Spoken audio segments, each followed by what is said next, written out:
Dan pemirsa, untuk mengetahui bagaimana jalannya sidang tahunan MPR, DPR, dan DPD RI, kita akan bergabung dengan reporter Fadis Abi langsung dari gedung MPR DPR RI.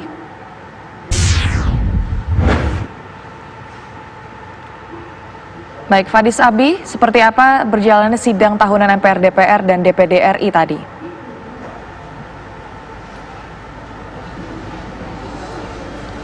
Kami gambarkan untuk jalannya sidang tahunan Majelis Permusyawaratan Rakyat 2020, kemudian sidang gabungan maksud kami dari DPR RI dan juga DPD RI, dan kemudian dilanjutkan dengan pidato kenegaraan Presiden Republik Indonesia mengenai laporan kerja lembaga negara dan juga HUT kemerdekaan Indonesia yang ke-75 maksud kami ini berjalan dengan lancar.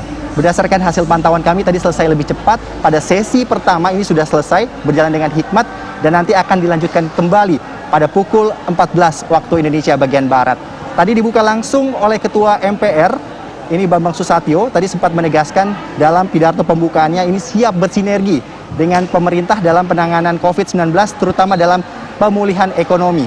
Dan selain itu juga Bambang Susatyo sempat mengajak masyarakat untuk bersabar, kemudian juga bergotong royong dan terus positif dalam penanganan COVID-19. Selain itu juga tadi ada pidato sambutan dari Ketua DPR RI, Ibu Puan Maharani, yang menegaskan bahwa tadi negara harus hadir dalam penanganan COVID, terutama dalam penanganan ini dari bidang ekonomi. Dan selain itu juga tadi Ibu Puan juga sempat menegaskan bahwa untuk serapan anggaran untuk segera dikeluarkan oleh kementerian terkait. Dan yang terakhir tadi oleh pidato Pak Jokowi tadi sempat mengapresiasi ini bagi para tenaga medis dalam penanganan COVID-19. Dan untuk mengetahui lebih jauh sebenarnya tanggapan dari baik itu pihak MPR dan juga DPD sudah bersama kami Wakil Ketua MPR RI Bapak Syarif Hasan. Selamat siang, Pak. Assalamualaikum. Ya. Waalaikumsalam. Ya. Dan juga di sebelah saya sudah ada Bapak Wakil Ketua DPD RI Bapak Najamuddin. Selamat siang, Pak. Selamat siang. Ya, Assalamualaikum. Waalaikumsalam warahmatullahi wabarakatuh.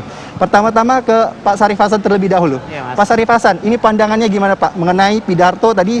Ada pidato dari Ketua MPR, kemudian juga dari Ketua DPR dan juga pihak dari Presiden Republik Indonesia. Ini sejauh mana, Pak, tanggapan Bapak mengenai pidato dari ketiga pimpinan tersebut, Pak? Ya, pertama-tama kita bersyukur alhamdulillah di tengah-tengah suasana pandemi COVID-19 ini kita mampu melakukan salah satu tugas konstitusi negara, yaitu sidang tahunan bersama antara MPR, DPR, dan DPD. Dan kita menyaksikan sekalipun COVID-19 cukup banyak yang hadir secara fisik, ada 161 anggota MPR yang hadir, di luar yang hadir secara virtual. Nah, yang menarik pertama di sini kita melihat seperti hasil disampaikan bahwa Ketua MPR memberikan suatu apresiasi kepada seluruh masyarakat dan sekali lagi mengajak untuk tetap bersama-sama untuk mengatasi persoalan yang ada, yang sedang kita hadapi.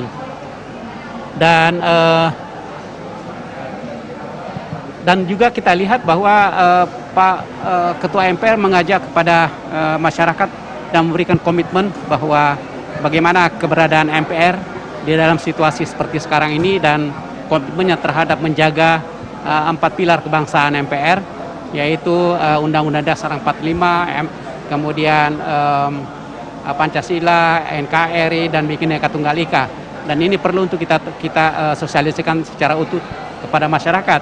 Agar apa? Agar kita betul-betul bersatu padu menghadapi semua permasalahan yang dihadapi oleh bangsa dan negara, khususnya pandemi COVID-19 ini. Dan yang paling substansi adalah bagaimana agar ekonomi kita juga ini bisa pulih kembali dengan kontraksi 5,32%. Saya pikir ini cukup dalam sekali.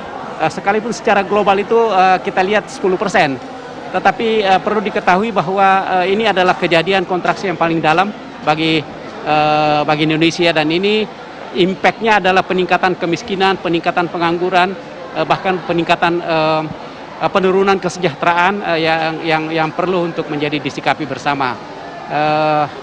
Yang ketiga adalah kita juga menyikapi apa yang disampaikan oleh Ketua DPR bahwa perlu adanya pemerintah harus hadir di tengah-tengah permasalahan pandemi 19 ini. Dan yang dari Presiden sendiri, saya memberikan penghargaan karena sekalipun Indonesia mengalami pandemi COVID-19 itu sangat cukup tinggi yang terinfeksi, ada 135.000 di tengah-tengah 20 juta rakyat seluruh dunia mengalami, tetapi saya melihat bahwa Presiden optimis ya bahwa permasalahan ini akan bisa diatasi, dan mengajak kepada masyarakat Indonesia ada satu komitmen bahwa mudah-mudahan dengan di situasi seperti sekarang ini ada satu terobosan atau lompatan besar yang bisa ditempuh sehingga permasalahan bangsa ini bisa diatasi. Saya pikir ini satu sikap yang bagus ya. Kita optimis di tengah-tengah kesulitan, kita tetap optimis dan kita harus tetap bekerja sama sehingga tujuan kita untuk mengatasi permasalahan bangsa ini bisa tercapai. Tinggal persoalannya adalah bagaimana para pembantu Presiden menerjemahkan keinginan Presiden. Itu yang menjadi persoalan. Karena apa yang diinginkan oleh Presiden kelihatannya belum tergambarkan daripada kalau kita melihat kinerja para menteri selama ini. Nah, itu yang menjadi tugas utama sekarang, bagaimana menerjemahkan visi apapun yang dikehendaki oleh Presiden. Saya pikir itu kalau itu bisa dilakukan dengan baik, sekali lagi koordinasi dengan baik, maka mudah-mudahan kita bisa keluar dari krisis ini. Saya pikir sementara itu. Oke, Pak Syarif, nanti kita kupas lebih dalam ya. Tapi saya minta dulu pandangannya. Tadi pidato ketiga, baik itu Presiden, kemudian juga Ketua MPR dan juga Ketua MPR. Ini untuk pandangan sendiri dari Bapak Sultan seperti apa nih, Pak?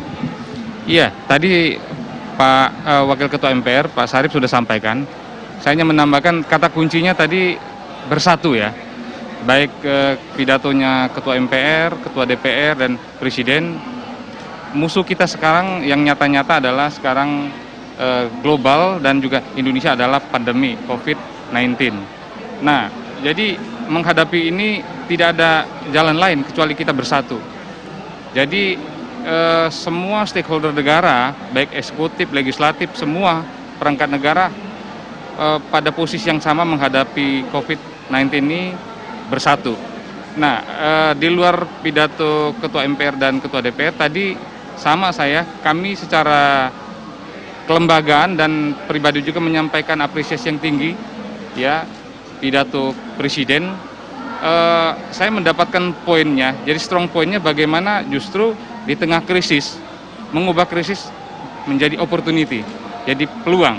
Ada kata-kata bajak krisis ini menjadi peluang.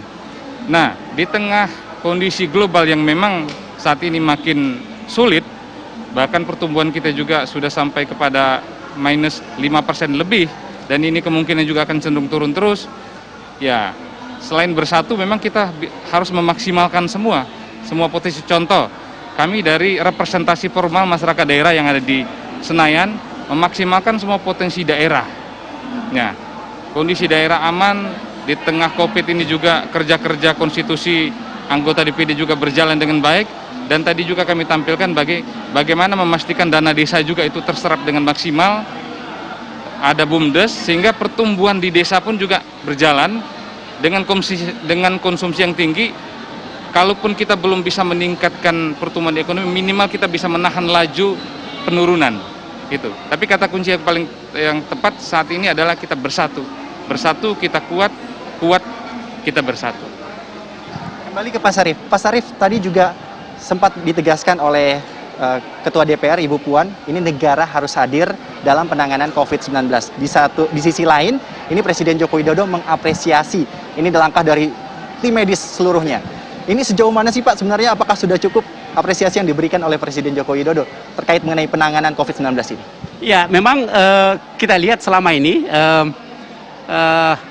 bahwa tenaga medis yang terdepan menangani permasalahan pandemi COVID-19 ini seringkali kewalahan, mulai dari APK-nya yang kurang, mulai daripada tunjangannya yang kurang, kemudian perhatiannya yang kurang dan sebagainya. ini banyak yang terjadi. Keluhan-keluhan dari para medis itu banyak sekali, ya. Dan bahkan saya sendiri mengecek, ternyata anggaran untuk untuk menangani masalah COVID ini sangat minim sekali yang terserap karena masalah administrasi.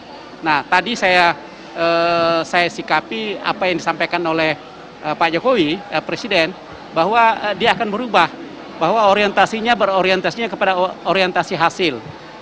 Saya pikir saya setuju, tetapi berbahaya juga kalau hanya orientasi hasil. Yang penting dikatakan adalah orientasinya hasil, tapi transparan dan akuntabel. Nah, itu yang penting. Nah, kalau hanya orientasinya hasil, nanti tidak sinergi dengan apa yang disampaikan Pak Presiden tentang apresiasi terhadap hukum. Karena penegakan hukum itu adalah salah satu indikasinya adalah harus transparansi, akuntabilitas yang harus ini dilakukan. Tetapi yang penting dilakukan di sini adalah orientasi hasil dengan cepat dan tepat sasaran dan akuntabel. Nah, ingat, karena ini APBN itu ada setiap 1 sen uang APBN itu harus dipertanggungjawabkan secara transparan kepada rakyat. Nah, itu. Nah, lagi-lagi sekalipun demikian saya memberikan apresiasi kepada Presiden yang memiliki komitmen untuk bagaimana menanggulangi COVID-19 dan ekonomi. Pak Sarif. Yang kedua, sekarang adalah permasalahannya intinya aja Pak Sarif, intinya. Ya, bagaimana sekarang para pembantu Presiden menerjemahkan keinginan Presiden, itu yang penting, dan mempercepat. Saya setuju orientasi hasil, tetapi harus transparan dan akuntabel. Terima kasih banyak kedua narasumber saya, ini Pak Syarif dan juga Pak Sultan. Terima kasih banyak atas waktunya. Pemirsa, nanti jalannya sidang tahunan MPR sendiri nanti akan berlanjut pada pukul 14 waktu Indonesia bagian Barat. Ini ada agenda utama, yaitu pidato dari Presiden Joko Widodo mengenai RAPBN tahun anggaran 2021 dan juga pembacaan nota keuangan. Nanti akan kita saksikan bagaimana fokus penanganan COVID-19 pada aspek ekonomi. Untuk sementara itu saja yang dapat kami informasikan. Kami kembalikan kepada rekan-rekan studio. Terima kasih Fadis Abi melaporkan langsung dari Gedung Nusantara, Jakarta.